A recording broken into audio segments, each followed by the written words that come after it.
Hi YouTube. In case you didn't notice, right now I'm participating in this writing challenge called FALM. That's February Album Writing Month. It's like NaNoWriMo for songwriters. We all try to write 14 songs in 28 days. And I convinced my friend Leah to join with me. She has never written a song before and she can get kind of really afraid. So she asked me to teach her how to write a song, and that is just really hard because you ask someone how to write anything and they can't really tell you. You ask a novelist how to write a story and he'll say, well, you get an idea and then you start to write about it and then you write some more and then it's hard and then it's easy and then you write and then eventually you're done. And that's how it happens. It's not really something you can explain because there's so many different ways of doing it and everyone has their own thing. But because it's Leah and I want to make sure that she feels comfortable, I thought I might try to explain my writing process. We are going to start our song skirmish. That's when we have 45 minutes to write a complete song. I'm going to talk about my writing process as the song skirmish is going on, and hopefully it will sort of make sense.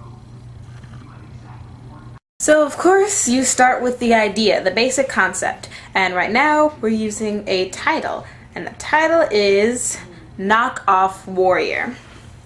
Now what I'm getting from that title, someone who thinks they're the bomb, that they're on the top of the world, that they can defeat anyone, it's a knock off warrior. So I'm going to be thinking of how to play with that, thinking of other people who could be knockoff things, like a knockoff princess, a knockoff celebrity. I'm trying to think of the environment. It sounds like it'd be in high school if you're trying to knock someone down a size. And I can compare the knockoff person to me, saying you're a knockoff this, but I'm at least a real something, a real me. You're a knockoff warrior, but at least I'm a real me. Yeah. Okay, that could be a tagline.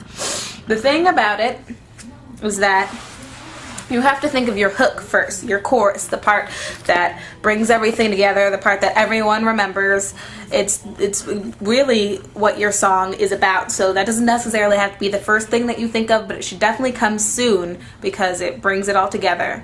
So now that I have the tagline, I guess you could say, the hook, you're a knockoff warrior, but I'm a real me. Now I can start developing the story, figure out what it is I'm going to say. A lot of my songs, just personally, are a lot about emotion and how I'm feeling internally. But with this thing, it would have to be a lot of external things. So you have to have visual cues, things that you see someone walking around and you picture them, how they puff out their chest or whatever it is that they're making themselves act like they're a knockoff warrior. So yeah, I'll be back after I have that outlined. One thing that you have to know is when to throw out lines, because I just got a line that I liked and I thought that it would be so fun to use, but I know that it will just mess up the rhythm and the tone, and it will make my song weaker, so I know that I can't put it in there. And but I can look for places to put it in later, and I will, if I have a spot open and I can bend other places to make it fit, then I know that I can do that. But if you see that something isn't working, don't try to cram it in there, because then you'll just end up hurting your song. You have to go the way that the song needs to go, and if it can work later on at a different part with slightly different phrasing, then that's great. Phrasing is everything in songwriting because of the rhythm. But if it can't work with the rest of your song in its phrasing and its rhythm and the content and the way that it's said, then you just have to know when to let it go. You're a half-baked, fake, bootlegged copycat. Every one of your friends looks just like that. Unique as a snowflake that has been cloned. When you get a real thought, you can call my phone. Puffing at your chest like you think you're the best, but you're just like the rest, and you call me a mess. Well, there's no contest. I'm check as your chess. And I think I just started a hip-hop song. It's another thing that you have to do. If you start to write a song that you think is going to be, a rock song or a pop song, and it ends up starting to sound like country, then you just have to go with it. If you, I mean, not necessarily. I mean, I guess some people would, you know, stop right there on the dot. But me personally, I'm a lyricist. I don't play instruments. So it doesn't really matter to me. And if you see that it's going in a different direction, I personally say you should just go with it and see what happens.